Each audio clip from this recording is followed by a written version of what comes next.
moving Yeah, over I was worried I was to going to have to give you some grief there. I was like, I know the Packers are bad, but you can't possibly be putting them worse than the Bears yet. no, Not no. yet. That can't happen until week 18 when hopefully the Bears beat the Packers I for sure your hope so. sake. Yeah, and um, sorry, I'm just sending a work text. Oh, no, that's all good. But yeah, I mean, the Packers have been sitting on my bubble as well, and that Patriots win against the Bills for me, it's a divisional game where Bill Belichick, he just even when he has nothing to work with, he manages to fight for those divisional wins. He's so good at that, and so that's where I'm like, I wasn't as surprised to see the Patriots beat whether it be the Bills, the Jets, or the Dolphins. I had a feeling they were going to be able to upset one of them this year at some point. Yeah. But that, for me, they still are one of the worst teams. I want them to get better because, as I said at the top of the show, I do not want Bill Belichick getting Caleb Williams or Drake May. And that's how I feel about the Packers. I don't like having them in my top 5. I want them to be consistently outside of the top 5 for draft picks, but I want Yeah. them to be in that like 5 or that 6 to 12 range of where it's like, oh yeah, we're gonna get a decent player, and I'm just hoping that they mess it up constantly, and if they're gonna have to go after a quarterback, it's gonna have to be a big jump up or just try to take someone a little bit earlier than what they should. Yep. And again, for me, I've been saying this for a while now where, you know what? The Packers, they deserve to have 30 years of just ridiculous pain and suffering at their quarterback spot. You can't have Hall of Fame quarterback to even better Hall of Fame quarterback to having a decent. You need to go on pain and suffering for the amount of years you had those two guys. You need to have equal or potentially, let's just say double. So let's give them 60 years of pain and suffering looking for their quarterback because it is bullshit. You cannot have that. I hate this team. They deserve nothing but pain and suffering moving forward. This is how Browns fans talk about the Steelers. Well, the thing Every, is that every the fucking year, Steelers, people. they didn't go from Hall of Famer to Hall of Famer. They went from kind of having those quarterback situations of giving them hope, but nothing Oh really yeah, sticking, and then getting Ben Roethlisberger, and it's like, okay, here we go. And but consistency wise, the Browns look at us and it drives them nuts because every year they're like, we're finally going to be better. We're finally not going to finish in last place. The Steelers are worse, and every time we still manage to squeak it out. Like the Steelers have not finished last place in their division since 1988. yeah, That was before the AFC North existed. yep. Like it just absolutely insane. Yeah, and speaking of funny stats, and I know I've mentioned this on the podcast before, but the Lions, who are on pace to win the NFC North, this Yep. is the Lions have, well, the last the four teams to previously win the NFC North slash NFC Central were the Hmm. Chicago Bears, the Green Bay Packers, the Minnesota Vikings, and the Tampa Bay Buccaneers. The Yep. Lions, like the Tampa Well, Bay Buccaneers, have technically won the NFC North more previously than the Lions have. yeah, if I'm not mistaken, like on the flip side of that, the Steelers not finishing last in their division since '88. I don't believe the Lions have won their division since 1993, if I'm not It's mistaken, was it's the last something like that. It's that was over the last almost time they 30 finished years. first in whatever division they happened to be in. Yeah. Was 1993. And you know what? At this point, they're likely gonna get it unless something I miraculous think so, and changed. they look good. It's deserved. It It's is. not It one of is. those ones where they look just as garbage as the rest of the teams in the division, but they're just managing to get lucky bounces. They look good. With You know, without a doubt. Yeah. And but you know what? This week, trade deadline day. In part one of the podcast, we were talking about it a ton and a lot of the moves. And you know what, man? There was some really interesting stuff that happened. So taking a look here at the first trade that came well before trade deadline day, but it was something that still happened, was the Rams sending Van Jefferson to the Falcons and a seventh round pick, and they received a sixth round pick in 2025.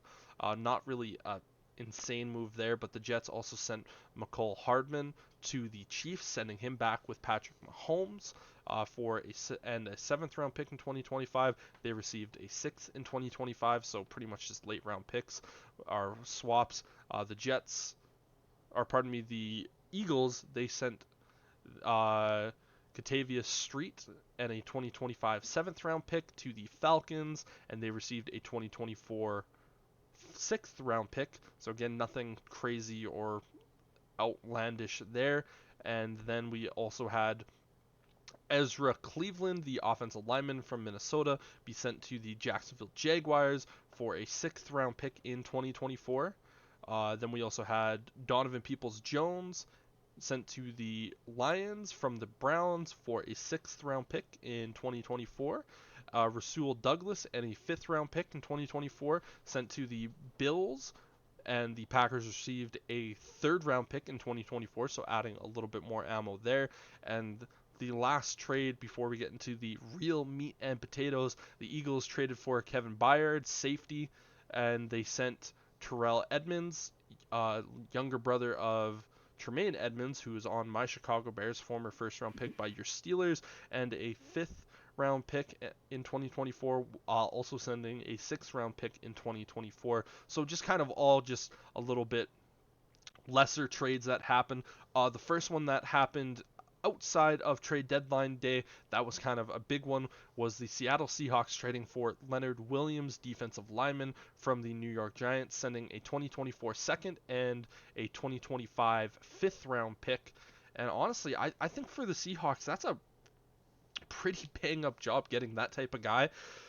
They have been trying to rebuild that Legion of Boom defense. Obviously, just continuing. They got Bobby Wagner back in that linebacker spot, and adding Williams. This is kind of one of those moves where it's like, okay, we're kind of trying to make that push for a deep playoff run, adding this type of guy, and I think Williams is a great addition. Yeah, I didn't watch that one too much. I expected the Seahawks to shore up their defense a little bit more, so that is definitely a good addition for them. And one of the sore spots they've had a little more trouble getting after the opposing quarterbacks, which allows teams to really hang with them. And so hopefully this makes a bit of a change. It'll be interesting to see if the Seahawks can keep going the way they are. I mean, I don't think any of us expected at this point in the season, after the start that the 49ers had, that we would be talking about the Seattle Seahawks being first place in the NFC West. Yeah, yeah, it's really, really interesting to say the Mm-hmm. least. But that's how just with what the 49ers have done over the last little bit, it's kind of just the expected thing here at the moment. But Yep. yeah, so overall, not necessarily a breaking news headline, oh, this happened type of trade, but you know what, definitely one of Well, those ones where you see it and go, wow, okay, Seahawks making a good addition. exactly. And I mean, that's the tough thing with this NFL trade deadline is, people like us and analysts and everything, we're always big on the speculation. We talk about big moves that could be made, but ultimately, like when you compare it to other trade deadline days for major leagues around the world, The the football is NFL so is like quiet. watching paint dry. Yeah, It is always there's always speculation of this could happen, that could happen, and 90% of the time, nothing happens. yeah. And ultimately, that's really what ended up coming of this year's trade deadline. There were a few mid-level moves, as I would call them. There were really no big splash trades, as far as I'm concerned. There were a couple of trades where you're looking at going like, okay, these are interesting moves. We didn't Yes. necessarily see the superstars that we would see in, for instance, hockey or basketball or even baseball. I know Will and DJ, who cover our baseball podcast on the channel, they did a full stream of just trade deadline day. And for Yep. us, for Tuesday, there was just nothing for us to do. It'd be sitting back going No. like, so you refresh Twitter? Yep. What'd you see? Right. Oh, well, there was just titties here, but More nothing. rumors. Yeah, just Yeah. nothing out possible. Oh, No, like and that's just it. Even the bigger trades that we saw happen, like it's none of them are trades like again, baseball, basketball, hockey, hockey. where you can see the trade and you go, okay, this has immediately moved this team from a playoff maybe to a playoff favorite. I Well, don't think any of the trades did that for any of the teams that I saw, in my opinion. Some of them definitely did improve. Some of them were questionable. And I've sort of got my winners and losers picked out for this draft as for this deadline day as well when we yep. come to the end of this. Without a doubt. But now taking a look here at some of the other trades, I'll just rattle these ones off rather quickly. As we talked about beforehand, the Cardinals received a 2024 sixth round pick from the Vikings, and they sent a seventh in 2024 and quarterback Joshua Dobbs. The Commanders received a second round pick in 2024 from the Bears. The Bears received Montez Sweat, and the Commanders also received a 2024 third round pick, this time from the 49ers, for defensive end Chase Young. So, I thought that was a second round pick as well. no, third round. Was it third? Yes. Fucking NFL lying. I think you might have been reading the Montez Sweat one. Regardless, Maybe. moving forward, but Yeah. yeah. So you said you have some winners and losers. So yeah, take Well, us through it. I mean, from some of those trades, like I mean that Josh Dobbs trade surprised me. Like Yes. I knew the Vikings after that injury to Kirk Cousins, they were going to have to find something at quarterback. Yep. And the Cardinals were my front runner for that, but I really thought it was going to be a Kyler Murray trade and we'll hold on to some of um Cap. the salary and unless he performs well for you guys, something like that where it's a trade-off of if he performs well, he gets you to the playoffs, you take his full contract, Yep. you know? And so that's the thing for me is like Dobbs did well, as I discussed earlier, with a bad team in Arizona. I saw a lot of him in a relief role with the Steelers for many years. I knew he had some knowledge and was able to play that position. So I really wonder going in, is he going to be able to take advantage of this explosive receiver core that he has there, especially once Justin Jefferson gets back? Yep. And is it going to hurt JJ's numbers come the end of the year? If he comes back, is he going to be able to still put up the same sort of receiving yards and touchdowns on a weekly basis with Dobbs instead of Cousins? So I am interested to see what happens there for sure. Yeah. And kudos to the Vikings, looking at that going, all right, we're going to have to send likely a second or a third round pick and take on this hefty contract for Kyler Murray, or we can send a sixth and take Josh Dobbs and roll the dice. Maybe we end up bottoming out and just losing every game the rest of the year. That could put us in the sweepstakes for Caleb Williams or Drake May, Yep. and there's our quarterback. Or Dobbs could come in here and truly shine and help us succeed and maybe be a underdog going into the playoffs. It could go either way for the Vikings at this point, in my opinion. Yeah, and I looked at that trade. I when I saw it, I was like, okay, yeah, like not a bad move from the Vikings, but I'm sitting back going like, you had an opportunity to potentially go out and get your quarterback of the future in Kyler Murray, because he's still young. I think he's only 26 years old. So this is a guy that you could build around, and you could look Mm-hmm. at Justin Jefferson and say, hey, we have this super athletic quarterback who has played with really good receivers beforehand in DeAndre Hopkins and shown us that he can make a connection with them. We bring him into our offense. That could be really, really fun to watch moving forward, and that could be ultimately a thing where they go, okay, it's a young quarterback that we can build this franchise on.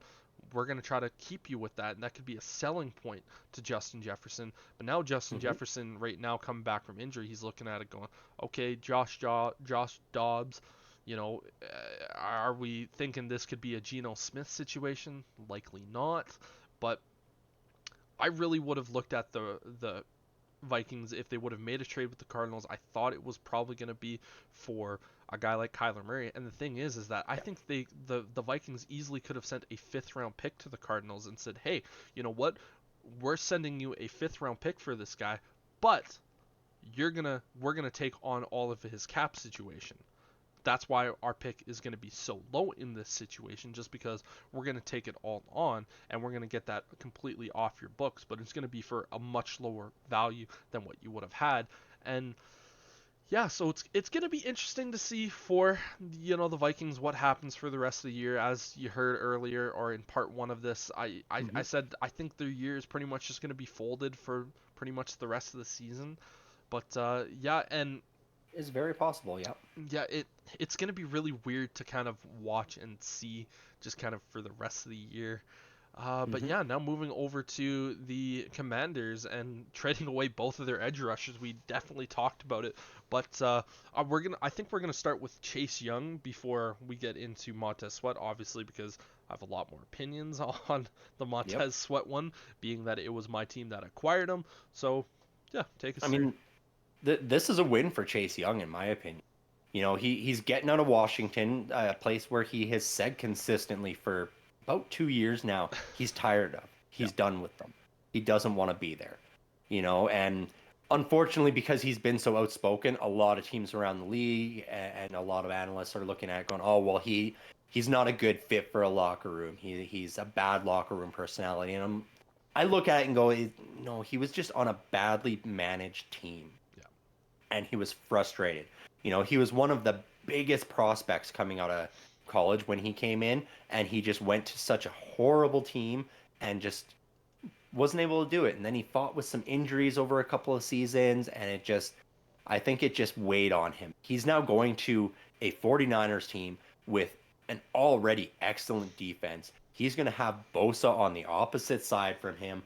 This could very well turn into one of the most formidable duos we see in the league for the remainder of this season.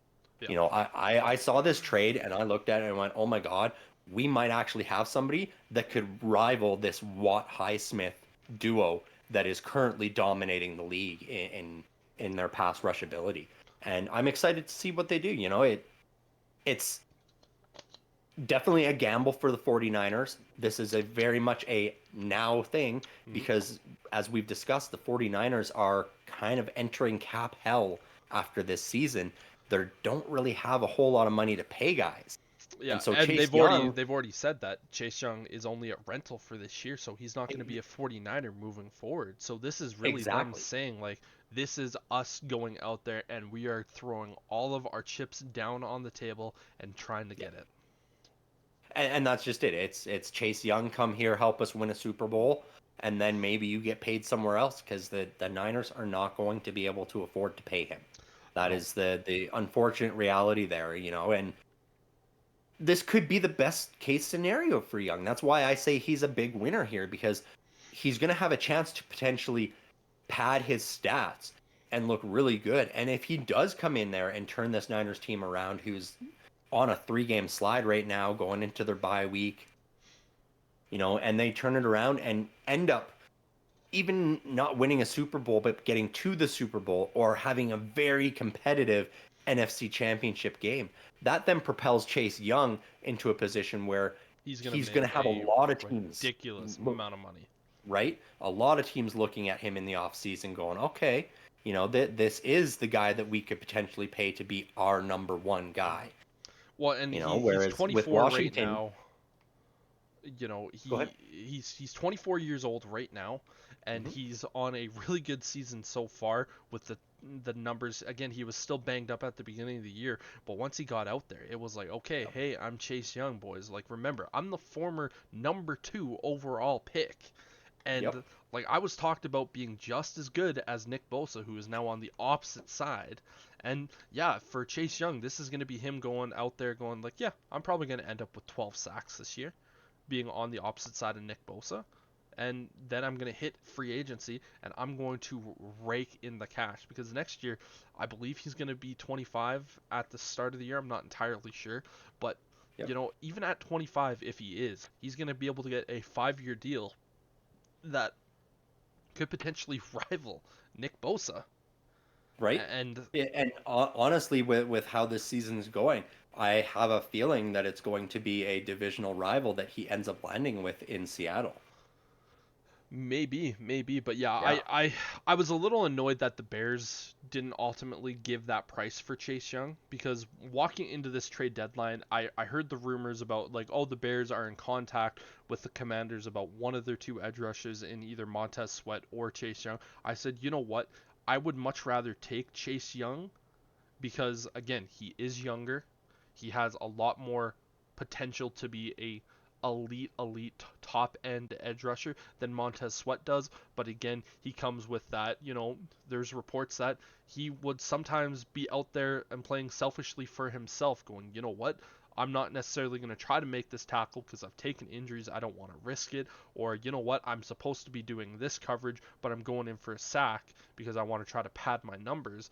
And you know what? Sometimes that's one of those things where you're like, but for defensive players, I'm okay with that. Having that little bit of extra anger and swagger going, I'm going after it, I'm trying. And, you know, again, also the injuries, they're one of those things where it's tough to look at and go, damn, like, the injury history is scary. But I would have preferred the Bears to go after Chase Young, especially with that third round pick. There's no reason why the Commanders wouldn't have taken a third round pick from the Bears. It's going to be a hell of a lot sooner with that third round pick than what the 49ers are giving up, Hmm. because the 49ers are essentially giving up an early fourth for Chase Young. And that's where that stands. But now moving over to my Chicago Bears, they got Montez Sweat, who I looked at and I go, you know what? This is a guy who is a really good edge rusher. He is. He's stayed very consistent. He's a consistent guy, but he's older. He's 27. He's going to be 28 at the start of next year. And I said the biggest thing for the Chicago Bears going into this week was you need to sign him long term, because you can't give Yes. up a first round pick essentially for him and not have him next season. You can't allow him to walk into free agency. And Yeah. And a lot of people were comparing this to last year's trade deadline move with Chase Claypool. The difference is that Claypool still had a year on his contract, so regardless, you were going to get a guaranteed of a year and a half with Chase Claypool. But with Montez, you needed to sign him long term, and this morning the Bears got that deal done. 4 years, $98 million, $72 million guaranteed. It currently makes him the fifth highest paid edge rusher in the NFL, but that's likely going to change at the end of the offseason. He's probably going to be closer to seventh or eighth, and in 2 years, he's going to be out of the top 10. So, perfect deal for Montez Sweat. I'm more than happy with it. I can breathe a little bit easier with the Bears knowing that he is locked up long term. ultimately that's what it was for me with this trade was the Bears needed to lock him down into a contract for this. Yep. And yeah, Chase Young would have been the more explosive, the more entertaining name, The sexier pick. the sexier trade, exactly. You probably would have had to pay him more Mm-hmm. ultimately. Which I would have Um been fine with. yeah, but then you run into those injury questions as well. You pay him big and then say he gets hurt before the end of this season even. And Yep. then next year he can't even start the season for you. Then you're looking at it and it becomes a big loss. Whereas Montez Sweat, like, yeah, it's not as sexy, but he is one of the highest rated run defenders in the league over the last 2 seasons. Mm-hmm. And so that is a great thing for the Bears because this helps shore up that run defense for them with a killer secondary that you guys got. And so now with this, maybe that sways Jalen Johnson a little bit more towards signing that contract for a little bit less because he goes, oh, well, Montez Sweat is going to shut down the run game, which means the other team's going to have to pass it more, which means I'm going to have more opportunities to shine. I'm going to get more passes defended. I'm going to get more interceptions. And then you've got the rest of the secondary there thinking the exact same thing. This is a great addition for the Bears since they got that deal done. Yeah. But that was where my concern was. Are the Bears going to go in there, make this, and end up having it just be a rental, which would be very, very That would have bad been the trade for them? stupidest move ever. Exactly. And the comparisons to Claypool, I don't agree with anyway, because again, Montez Sweat is one of the top rated and top performing players in his position. Chase Claypool was just one of the self-professed top players at his position.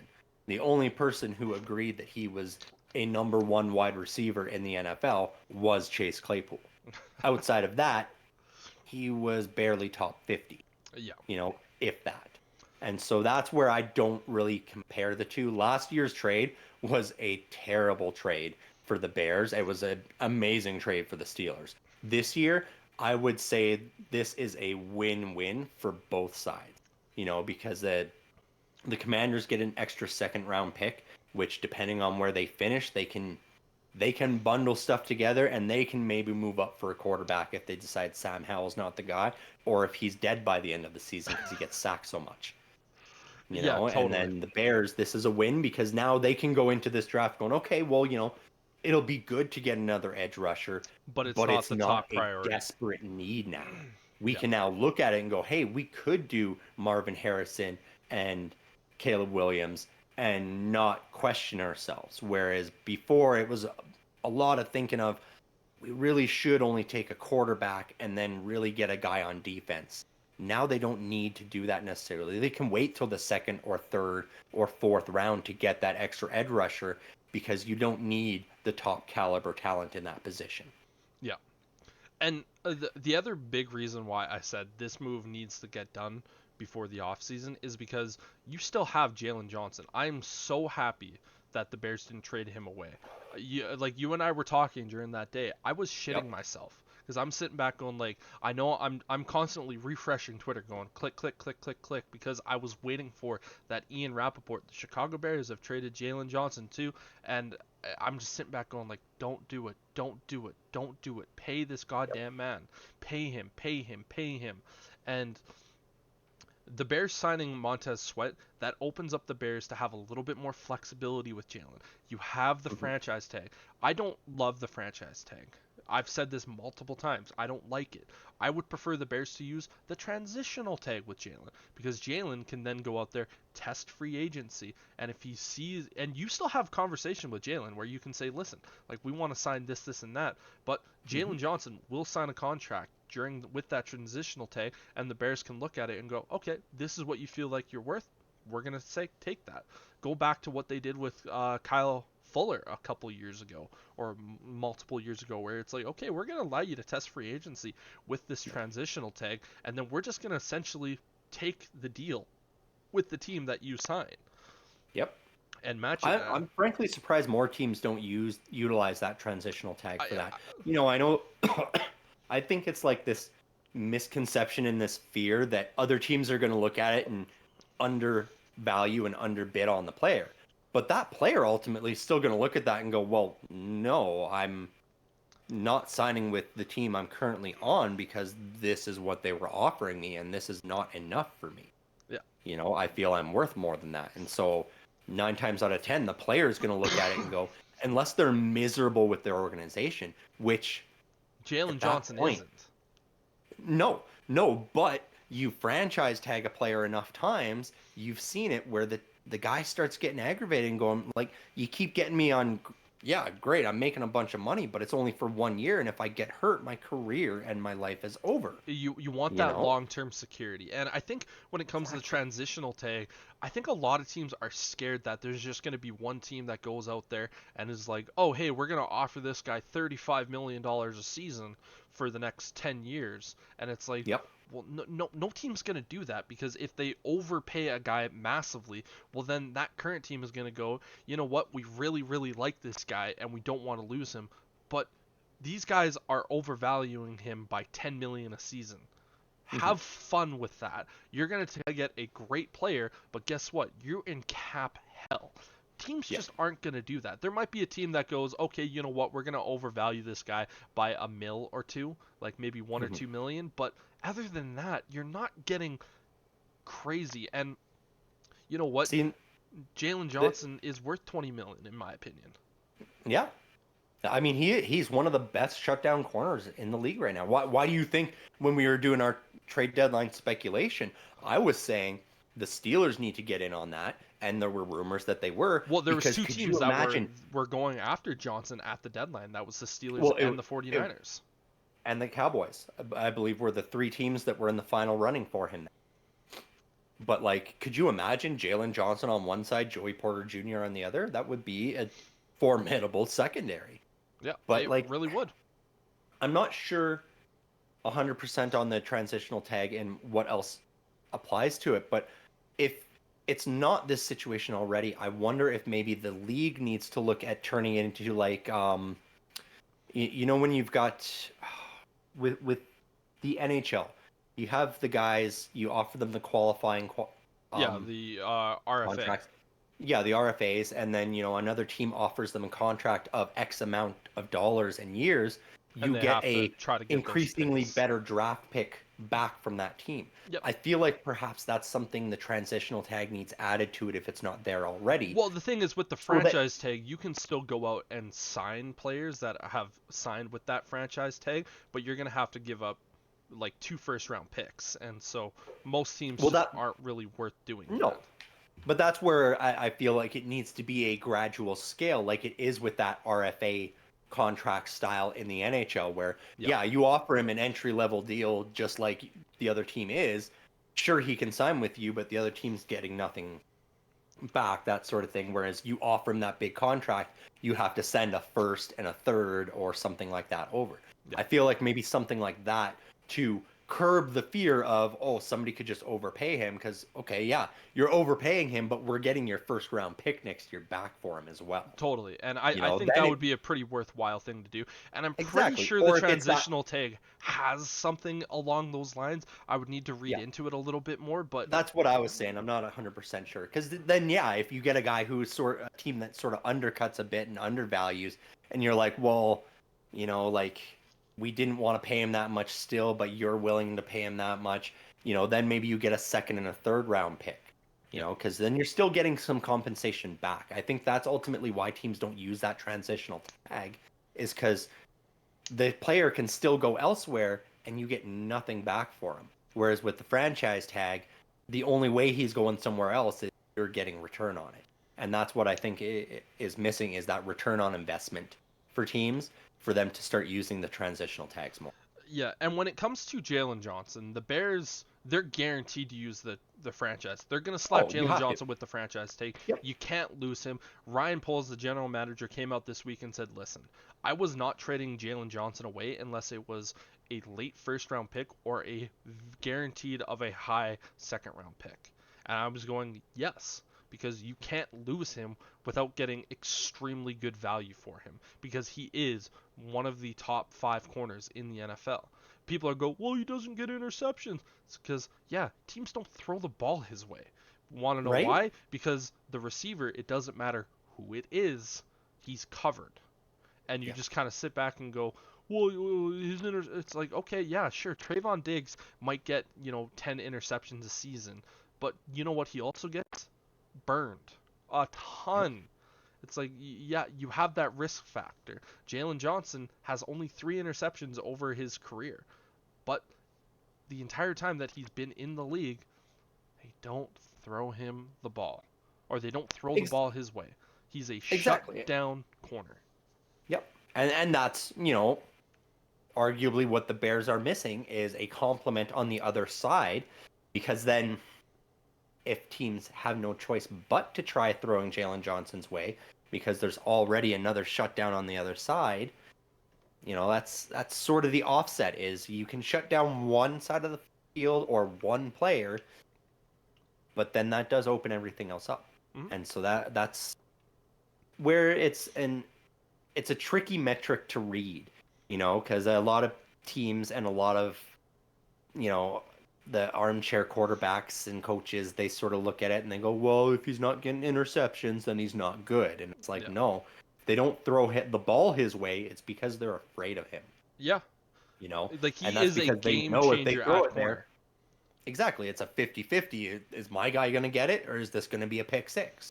And we saw with the Raiders when they finally were just like, we're going to test Jalen Johnson. It was like, okay, well, he got a pick six and then he also got another interception. It's like, and the Raiders were sitting back go, well, we wonder why this happened. It's like, well, you threw the ball his way and he's like, just going to take this back to the house. I'm going to take this Exactly. one right here. But, and again, that the beautiful thing about this is the Bears, they're going to franchise tag him. I truly believe that's going to happen. And he's going to make a If they don't get guaranteed a deal done. if they don't get a deal done. Yeah. But I think they're slapping him with the franchise tag, saying we do not want to use this on you. We want to lock you up long term. So we're just doing this so that we have a longer bit of negotiation time. Yeah. But the franchise tag for a corner next year is $18 million. If you're more than happy to slap him with the franchise tag, do that. Maybe make it $19.5 million a season for the next 4 years. Guess what? By the time that deal's done, that's going to be a really good deal for you. Same thing with the Montez Sweat deal. In 2 years, Hmm. he's not even going to be in the top 10 for highest paid edge rushers. Get this deal done now, and it's going to be phenomenal value for you moving forward. I know some people are going to say 20 million a season for Jalen Johnson is a little too rich, and I agree he's probably worth closer to 18, but lock this guy down. Stop trading away good players, because sooner or later you are going to have good players on your team if you're going to want to win, and this is just the situation that is going to have to happen. You're going to have Hmm. these good players on your squad if you want to contend for a title. Well, exactly. And I mean, how many times can you trade your good players away just to watch them go to another team, get Have paid like they want, and have instant success. amazing success? Like, Look at look at Roquan. Roquan Smith this year. It's like he's like a totally different guy. Well, You he's know, the 'cause he's exact same guy that he was with the Bears. It's just now he's paid. before, well, yeah, before all the drama. Like with the holdout and everything, I felt like he wasn't the same guy because he was upset. Yeah, but he was still Upset for going the out wrong there reason. and playing really, really good. Right? It's Exactly. Now he's like, I got paid. I'm the guy. I got Patrick Queen beside me. Well, let's tear this shit up. yeah. You know? And this being said, I would much rather have Roquan Smith beside T.J. Edward than I would have T.J. Edward and Tremaine Edmond. So I'm saying, Yes. like, you still paid a middle linebacker this year in Tremaine Hmm. Edmonds, who is like like I have to climb all the way up here for Roquan Smith, and here's Tremaine Edmonds. It's like Tremaine Edmonds is a great middle linebacker, but he's not Roquan Smith, and you just went down because you were like, oh, we're paying Tremaine Edmonds 15 million a season. We didn't want to dish out the 5 extra million, even though we have 110 million dollars going into this offseason. And that number's now lower with the Montez Sweat, but you're gonna cut Cody Whitehair, you're gonna cut Eddie Yeah. Jackson, you're gonna get close to 40 million extra dollars in cap space. So, Yep. boo hoo, you paid 20 million. And exactly. And depending on how the draft goes, if you end up restarting with a rookie contract quarterback and moving on from Justin Fields, that's an extra 4 years before you have to pay a quarterback. Exactly, and that You know? is so nice to have. Like you look at Yes. quarterbacks in today's NFL world, and it's like the last couple Super Bowls. It's how much are these guys like? There's only one quarterback that's won a Super Bowl that's over $25 million a season, and that's Mahomes. But he's a Hmm. special talent. It's like you gotta kind of win with these guys on rookie contracts, and if you can do that and have a good team around them, boy oh boy. But Yep. yeah, it's fun and interesting and stressful trade deadline for your boy Right. right here. Your Steelers I'm stayed I'm quiet. glad it was quiet, and I mean, frankly, I've got them on my losers list for that reason. But one of the other ones that surprised me a little bit, it was one I talked about. I said the Lions had to get another wide receiver. You touched And on it earlier and as they one did. of the smaller trades, and it was. And the Lions went out and they got Donovan Peoples-Jones from the Browns, and they paid very little for it. A sixth round pick in 2025 even, so doesn't come due for an extra year. But it surprised me a little bit that they went for more of a depth wide receiver as opposed to a big name who is going to really offset the pressure that Amon-Ra St. Brown and Sam Laporta are facing right now. Yeah. I really expected them to make more of a splash and send away more capital to get a guy like a DeAndre Hopkins, a Marquise Brown, somebody who was going to complement Amon-Ra St. Brown, Hmm. and so I'm not sure if this was the right move, but at least they didn't have to break the bank to make it. And you So know I what? will. Getting a depth guy that has proven that he has Yep. some talent in the NFL is not a bad thing because, yes, Amon Ra is going to be out there, but you also don't want to get a guy so talented that he's going to actively start taking away reps from Amon. Mhm. But it's one of those things where he can go out there. It's like, okay, like Donovan People-Jones, he's going to help out the team, but I'm still going to be that guy. I'm perfectly okay with that move. Yeah. Yeah, then that's what I'm saying too. Is like I'm okay with it. It just surprised me that they didn't try to make more of a splash. Just with how their season's been going, I really thought if any team was going to be that headline, it would have been the Detroit Lions going out there and just surprising people by taking a big name wide receiver away from a team that just wasn't going anywhere this year. And so ultimately after all that, like I've got a few teams in my winners list for this trade deadline. One of them I'm sure you won't agree with me on, and that's the Minnesota Vikings. I consider this a win for them because they paid very little to take a gamble on a quarterback that might help them stay alive in this season. And if it doesn't, then they didn't pay too much and they still got a draft pick in return back. And so they're still they're no worse for wear than they were before the trade. And so I think this was a smart move for them rather than selling the future for Kyler Murray, who there are a lot of question marks around his willingness to play, his willingness to commit, and is he really the guy? At least with Dobbs, he's going to be able to come into a team that doesn't have a great running game and still put points on the board for your team, Yeah, and you you know know? what? I don't disagree with you. I think the Vikings ultimately were winners. I thought they might Yeah. have traded away Daniil Hunter. So that's probably the only thing that I kind of looked at going, you could have gotten more value. But yeah, like Yes. I don't disagree with you. They're a winner. They got a quarterback who's coming in. It's not going to cost them likely much. Hmm. And if the team gets better with Dobbs and they can still perform like they have been, sure, it's a win. But Yep. if he's bad, it's like, okay, well, you didn't lose anything, and you're probably going to be in a decent spot to get a draft pick. So Exactly. I Yeah. completely agree with that. Yeah, I Yeah. think Yeah. that's And that's just it. That's what I was thinking. And I mean, my other three teams as winners are the three that were all involved in those edge rusher trades. And that's the 49ers, the Bears, and the Commanders. The Niners win because they get a stud as a rental to play across from Joey Bosa. So either Chase Young's going to come in and have a great end of the year, or he's going to draw enough off of Bosa that Bosa's just going to go lights out. yeah, And then the Bears get their edge rusher for the next 4 years. A great talent, don't have to overpay. He's going to grow into more of the central piece of that defense, which is really good, I think.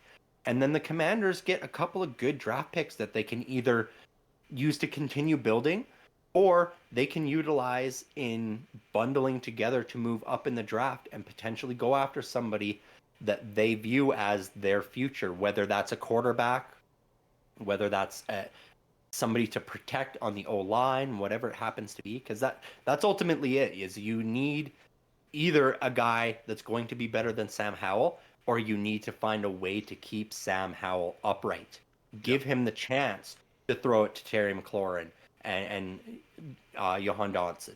If he's not having the opportunities to throw to Dotson and McLaurin, then he's not going to be able to showcase his talent. Yeah. No, and Yeah. you know what? Like I like this trade for the Bears, and the GM Ryan Poles said it. You know, he said it really well. He goes, "Listen, like we made this move, and yes, we had to be aggressive because it was a position of need for us, probably the biggest position of need, and the chances of us going out there and getting a top end edge rusher who has top end ability, those guys just don't hit the market all that often. Yeah. You look at this year and go, okay, it was going to be Chase Young, Montez Sweat. We're both going to be out there potentially hitting the free agency market. Brian Burns, Josh Allen, this and that. But those are guys you're going to have to pay a lot more for. But the thing is, I'm not worried about the price tag because the Bears had the money.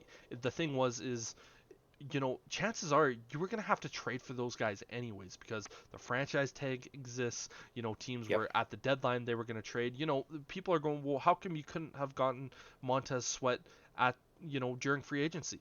He wasn't going to be there during free agency. The Falcons were looking to trade for him, and if the Bears didn't make the move, well, guess what? The Falcons were going to have they were going to get him. And Yeah. unfortunately, like that's just one of those things of like you have to sometimes make these aggressive moves. It might look insane on paper going this 2-6 team that isn't going to make a playoff push, they're sending a second round pick that's going to likely be, in between that 33 to, 36, 37, 38 territory. So Hmm. late first round pick essentially, and you sign him long term, but you do that solely because you get the right to extend him early. This is the Bears saying, you know what? Unfortunately, we're paying a second round pick for the exclusive right to sign Montez Sweat in free agency. That's what they're doing, and again, Chase Young, he's gonna be hitting the free agency market, and Yep. you know what? The Bears, hell, the Bears might look at him and say, hey, do you want to come play with your buddy Montez Sweat? And Exactly. join up this, like that's a thing that the Bears could do, and they'd be spending a lot on edge rushers, don't get me wrong, but there is the edge rushing problem solved. But Well, and not only that, but we've seen around the league teams that don't perform very well necessarily in other facets of the game. If they have a really good 1-2 punch at that edge rusher, Watt and Highsmith, you can still have a winning record while doing very little outside of that position. yeah, You know, yeah, that being said, since I mentioned them, they are the Steelers are in my losers for this trade deadline. They've been very middling all season. Like I said, they're a tale of two teams. They either get blown out or they're right there fighting at the end of the game and manage to pull the win out. My concern was, before the deadline, we got news about Minka Fitzpatrick. That injury could be a little bit more long term. And you look at it and go, is DeMonte Casey really going to be able to hold that secondary down for long enough until Fitzpatrick can get back?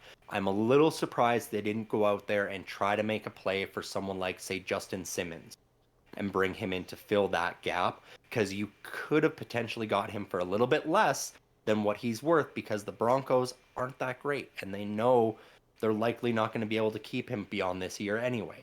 And yeah. so that was a bit of a problem for me. And then even with the issues that George Pickens has been having with his personality not getting under control, I was a little disappointed that they didn't go out there and try to make a move for another wide receiver like you know, Chase Hollywood Claypool. Brown or DeAndre Hopkins or something like that, another Chase number Claypool. one, two guy that could compete with Deontay Johnson. Chase Claypool's a tight end now. He's not a wide receiver anymore. Yeah, Um, so I that just needed doesn't to count, say that just to mess with you. But right? yeah, funny thing about George Pickens in that game Thursday night, you and me both had more yards than George Pickens did. He had two Yeah. catches for -1. So everyone listening to this video, my water cup right here, my Spider-Man water cup, had more receiving yards than George Pickens. Yeah, and I mean it's unfortunate, but he looks like he's going to likely go the same way as other wide receivers. So it would not surprise me in the least to see the Pittsburgh Steelers draft another wide receiver this year Yeah. and potentially trade George Pickens away if he Ryan, can't Ryan, pull his head out of his ass. polls. I know you're not listening, but if this does find you, don't call about him. We don't need No, any more Steelers wide no, the receivers. con artist is smarter than that. He won't go there for that. He'll go for a team that Giants, Panthers. Panthers. Yeah, he'll find a team that's going to be desperate and gullible enough that they'll be like, yeah, we really need a wide receiver. He look at those highlights he puts up, but if he can't get that personality under control, he's going to be a problem. Yeah. And it's just disappointing because, like, you're not going to put up 140 yards every game in this Pittsburgh Steelers offense right now. Nobody is. Even the quarterback isn't putting up 140 yards most games. So you're not going to get that. The problem is he makes some boneheaded moves. That -1 yard is kind of on him. He jumped Oh backwards. yeah, 100% Like, it's on make him. that catch go down, fine. You 2 receptions for 0 yards, but you jump backwards trying to make a guy miss and you end up losing a yard. That's on you, man. Yep. Like, you weren't open. That Tennessee defense was making sure to shut you down, and Deontay Johnson was the open guy, and so Pickett made the right decision and throwing at Johnson. Like, he was open more often. He's the number one receiver. You're gonna leave our number one guy open. We're gonna throw to him. It's Uh-huh. that simple. Without a doubt. And granted, the one that you could have had was a little bit overthrown by Pickett. That was on him. Like, honestly, that's a spot where I'm surprised they didn't go back to that play, get on the same page and go, look, I missed you on that one. Do it again. Next drive, do it again. I will hit you. I will Yep. hit you between the numbers and you go. And honestly, I think we're just a couple steps away from the Steelers being able to do that. But George Pickens needs to get his personality in control first. Yep. Like he's a highlight reel, but he needs to smarten up. Well, and you know what? That one of the reasons why the Steelers drafted him is because, yeah, if that ball is a little bit overthrown, you're supposed to be the guy that goes out there and makes that highlight reel catch and goes, "Oh my God, there's no reason that ball ever should have been caught." Like look Yep. at DeAndre Hopkins. That's been his specialty the entire Well, time in his entire career. look at the touchdown that was called back. Like that was a makeable catch Mm-hmm. for most receivers in the league, let alone George Pickens. The fact that he didn't get his left foot down blew my mind. Mm-hmm. Like you had so much space to get that tap down, and you've shown before you can do that, and he didn't in that situation. And that's a point where it's like, okay, Kenny missed you earlier. You missed right there, man. You had Yes. your touchdown, and that like you can only blame everybody else so many times. Like he Yep. needs to reel it in. He needs to get his head straight. I said that at the start of the year. He has the talent and the potential, but that personality could become a problem, and right now it is. Aside from that, though, a few other teams that surprised me that they stood pat where they were the Chiefs. I discussed it. I thought the Chiefs were going to go out and get another receiver because I don't think McCole Hardman is enough No. myself to put I them over agree. the edge and make them a Super Bowl favorite. So for me, the Chiefs are losers at this deadline because they had the capital to be able to make a move and get another guy in there. Um, the Chargers, with how bad they've been, they had the potential to be big sellers and look to their future. You're sitting at 2-6 or 2-5, whatever your record is right now. You're out. You're Mm-hmm. done. You're chasing the Chiefs. You're chasing an AFC, which you're going to need a winning record to get into the playoffs. You're not getting there. And so the Chargers with guys like Keenan Allen and Khalil Mack, Bosa, it might have been the time to look at selling some of these talents and getting some draft capital. The fact that they didn't, I think, is just going to hurt them in the long run. Ultimately, we've talked about the Chargers, and it's coaching that needs the big change there. But with coaching change is going to come some growing pains, and these guys are going to make their way out of the organization anyway, likely at lesser value than what you could have got for them right now. And so that is a loss for me for the Chargers. They needed to make some moves here. I totally agree with you. It's one of those things where the Chargers, looking at where their season is right now, like they're kind of sitting back. Like they said at that deadline, we are not sellers, we are not buyers. We are a team that we feel is going to make the playoffs. We just need to trust our process, and trusting your process can only take you so far. As someone who's a sports broadcaster, I sit down, talk with coaches, and they go, "Oh, like we just need to trust our process." Like, okay, well, you're on a 5-game losing streak. Maybe the process isn't the thing that's working here at the moment. So, and with the Chargers, it's like, okay, you want to trust your process, but your process has cost you more games than it's won you. And Right? And that's just it. Like you look at some of the talent they've got, and you look at the long-term contract that Justin has, and you go, okay, well, odds are we're not going to be able to keep Eckler and Allen both here for the entirety of Herbert's career. yeah, So if we move on from one of them to one of these teams that is in need of one of these types of players and get some draft capital back, we can bring in some youth that also could be a formidable target for Justin Herbert going forward. yep. And one of those teams is another one that stood pat at the deadline for me and is a loser because of it, that I think these two teams should have made a trade, is the Dallas Cowboys. And they should have been making a push to get a guy like Keenan Allen to play with CeeDee Lamb. And frankly, you sell a lot. We've seen that organization be willing to do it before, and really, I think they should have gone out there and spent a lot to try and bring a playmaking, game-breaking type of guy like Keenan Allen in and play in that Dallas Cowboys offense alongside CeeDee Lamb. That would have been the change that the Cowboys need to really make them a challenger for the Eagles and this division.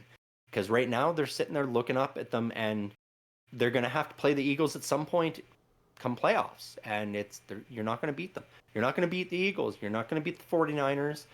Probably won't even beat the Lions with the amount of talent that you have on offense right now. They needed to do something about this offensive hole that is there after CeeDee Lamb. There's nothing, and they needed to do something and they didn't. And for that reason, the Cowboys also were losers, in my opinion, at this trade deadline. Yeah, I gotta agree with you on that one. Again, just not trying to add some talent for a team that should be a buyer. Pardon me as I yeah, but a team that should have been a buyer this year. They needed to add more talent because you look at that Cowboys roster and go, okay, it's CeeDee Lamb, it's CeeDee Lamb. Okay, it's CeeDee Lamb because even Tony Pollard this year, he's not been great.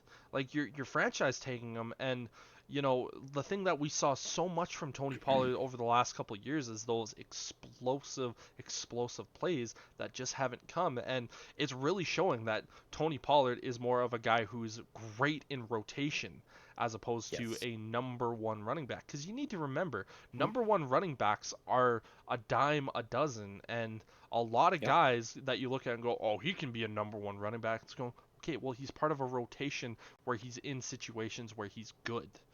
Yeah. And Tony not, Pollard makes me think of what Jalen Warren is doing this year.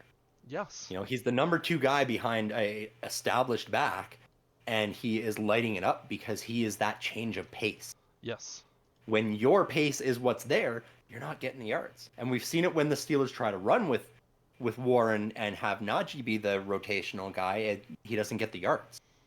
And so that was definitely a mistake by the Cowboys as well, letting Elliott go. Keeping him there might have been the smarter move I, because I you've will got your I will power. say that they looked at Elliott and said he's making a ton of money and he's just not being productive. So Yes, he that was was the overpaid. yeah.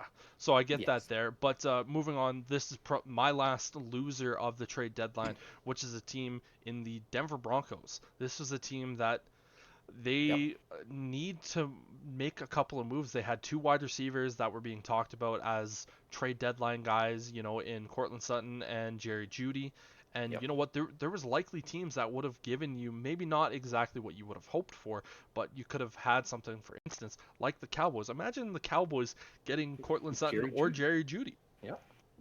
Are they, oh my God, this is going to change our franchise and change our offense? No, but it's okay. Well, if you put Jerry Jeudy opposite of CeeDee Lamb, who were both taken in the same draft, it's like, okay, you know what? You have CeeDee Lamb on one Hmm. side being the ultimate playmaker. Jerry Jeudy can kind of step in, be that number two guy, and I think that's what's going to be a really good role for him as a number two wide receiver. And I think he probably could have done good things in the trade deadline. But you talk about Justin Simmons or Jeffrey Yep. Simmons, for your Steelers, as a kind of a 1 year rental, maybe a guy that comes in and does a little bit more for this team. He's an established Right. veteran, and that's one of the things that we really saw from the Steelers secondary this week against the Titans. It was a secondary that looked lost. They were Well, like, it was a defense overall with no Fitzpatrick back there, who usually quarterbacks that defense. mhm, And then his assistant in Cole Holcomb, we saw go down with a horrific leg injury yeah, earlier. And so that was the issue is, yeah, there was nobody back there. Later in the game, Patrick Peterson started taking up that role a little bit, which was good to see. I mean, you bring in a 13-year veteran for a reason. Maybe it's time for him to step up and start doing that. But that was why Justin Simmons was sort of my thought there was, yes, bring him in as a rental just to fill that hole that Fitzpatrick has left with his injury until he returns. And he comes back before the playoffs. You've got Fitzpatrick and Simmons in your secondary with Joey Porter Jr. and Patrick Peterson. Like, that sounds like a pretty good secondary to me. yeah. Well, I know that the Steelers were in on the Jalen Johnson hunt this Hmm. particular trade deadline day, but the other thing that I'm kind of looking at there as I go, like, I feel like you should have been more trying to go after more than just Jalen Johnson because yeah, Yeah. Joey Porter Jr. is young, but like he's one of those guys where he's still struggling this year. He hasn't been perfect. And he's kind of what I feel like Tyreek Stevenson is he needs playing time, and he's going to learn by trial by fire.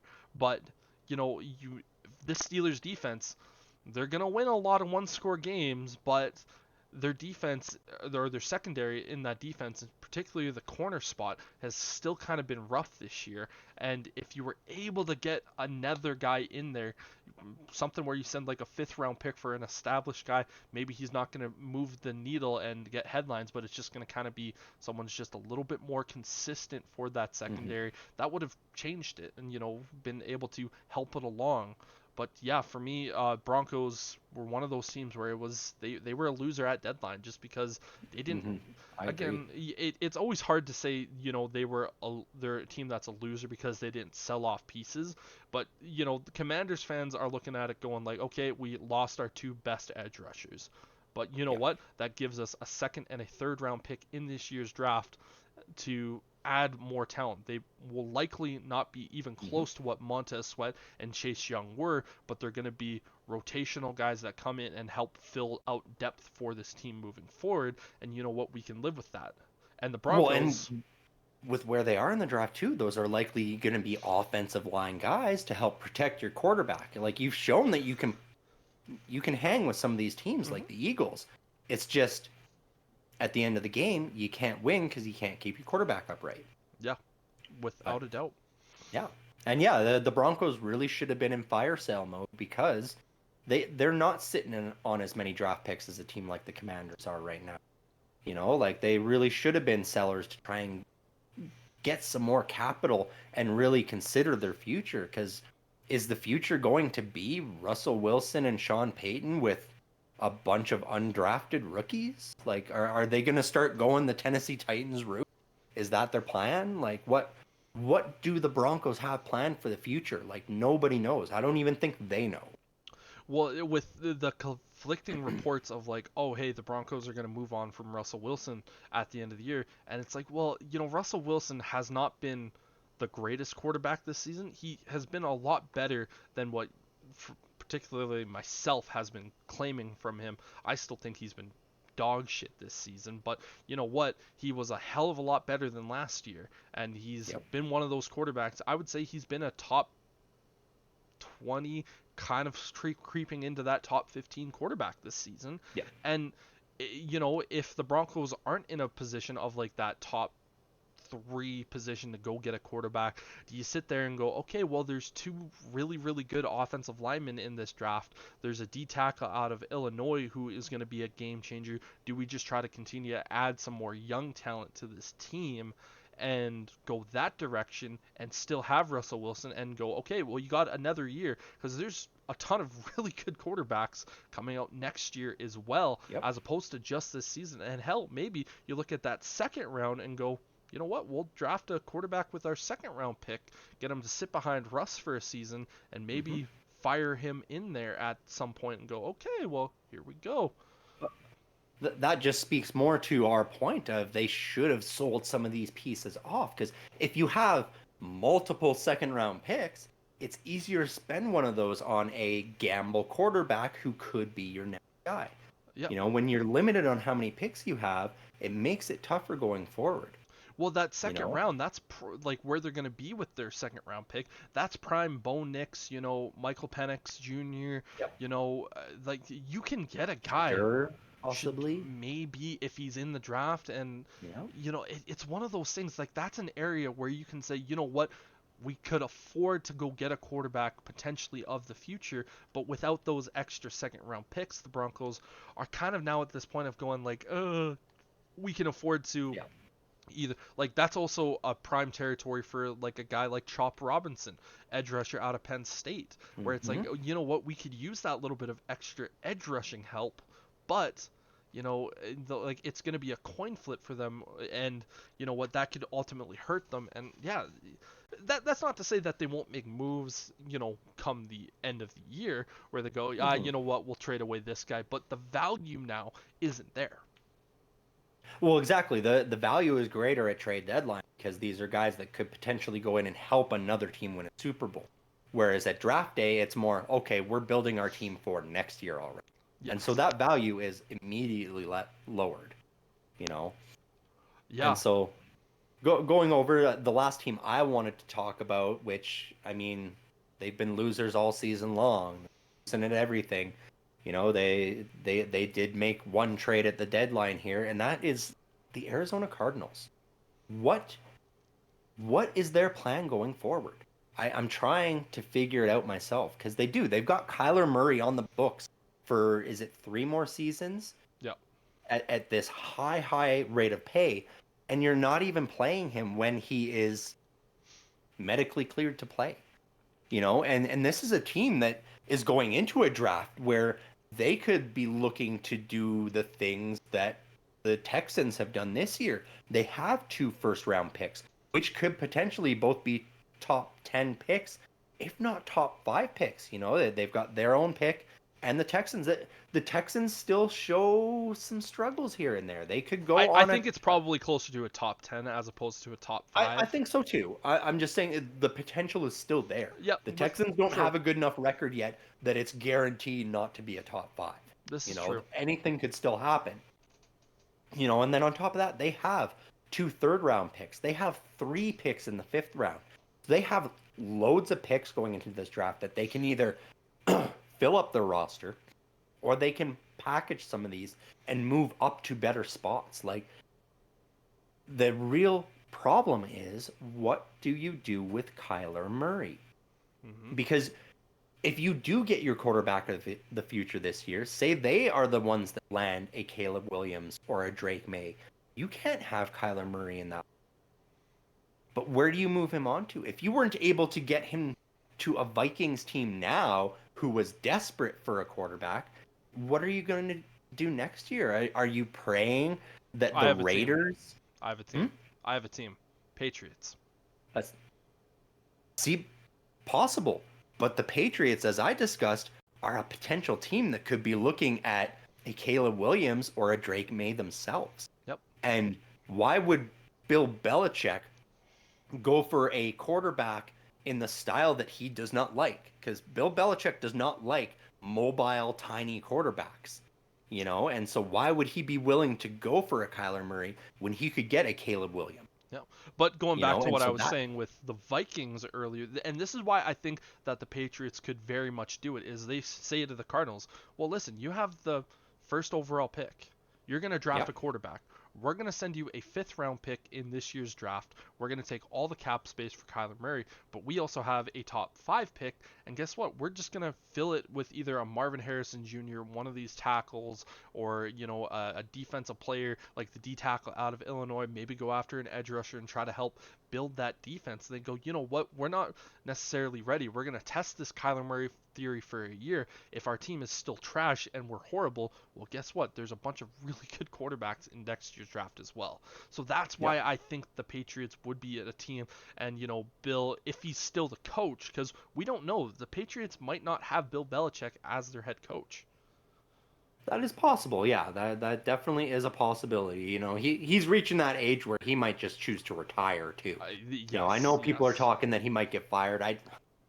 There's certain coaches that are just, they feel tenured in the league, you know, and Bill Belichick with the Patriots is one of them. I feel like he needs more talent at the on his team and then still lose for Robert Kraft to truly be like, okay, this is done. This partnership is I over. kind of feel like though with Robert Kraft though he's seen ever since Tom Brady left the Patriots. It's been one of those things for Bill Belichick, and Bill Belichick is essentially the general manager for this team. He makes all the Yeah. draft picks. He signs the free agents. And he's the head coach. I'm not sure if he is actually the GM. I don't know. I would have to take a look at that. I'm not going to at the moment. But it's one of those things where I feel like Robert Kraft this year is kind of going, you know what, like we all know Tom Brady was the biggest reason why that team was so successful, and Bill Yeah. Belichick was the second. But it's one of those things right now. It's been kind of what has it been 5 years since Brady left the Patriots, and the team has been nothing but mediocre and bad. Even after drafting a quarterback in the first round, they were supposed to develop this guy who was Mhm. already in the mold of Tom Brady anyways, and they can't get it done. So Yeah, they've arguably got worse every season since Tom Brady left. Yeah. So yeah, you do make a good point. Bill Belichick could move on. This could be a situation where it's, a specific coach coming in who is high on Kyler Murray. Because really outside of, the Patriots, which you mentioned, and the Raiders, in my opinion, I don't see another team that would be willing to take a gamble on somebody like a Kyler Murray who doesn't already have something in place that they're working with, whether it be a losing team of the Chargers who have Justin Herbert, who they're not going to move on from that with what they've paid. You've got other teams with young quarterbacks. The Titans were a question mark, but Will Levis is looking like a stud Hmm. at this point. So you're Yeah. not going to move on from him. CJ Stroud has looked great.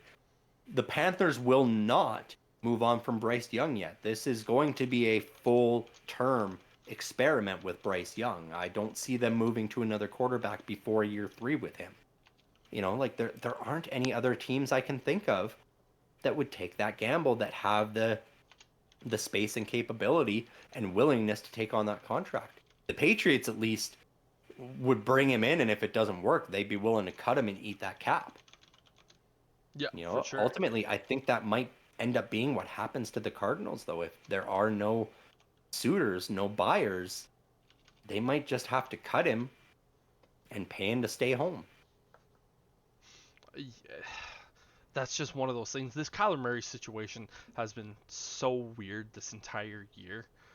But Yep. that's definitely going to be something I feel like you and I are going to have a lot more conversations heading into the future, because we're Yes. getting into this 2 hour 30 mark, obviously split into two different casts. Make sure to check out part one and make sure to like this video. But I think that's probably where we're ultimately going to end it here. Definitely have a bunch of good conversations for next week as well. But Brendan and for Sterling, we thank you all for joining us here on One IQ and listening to our football talk. Make sure to like and subscribe and leave a comment for any future segments that you'd like to hear us talk about. But for everyone here, we say thanks.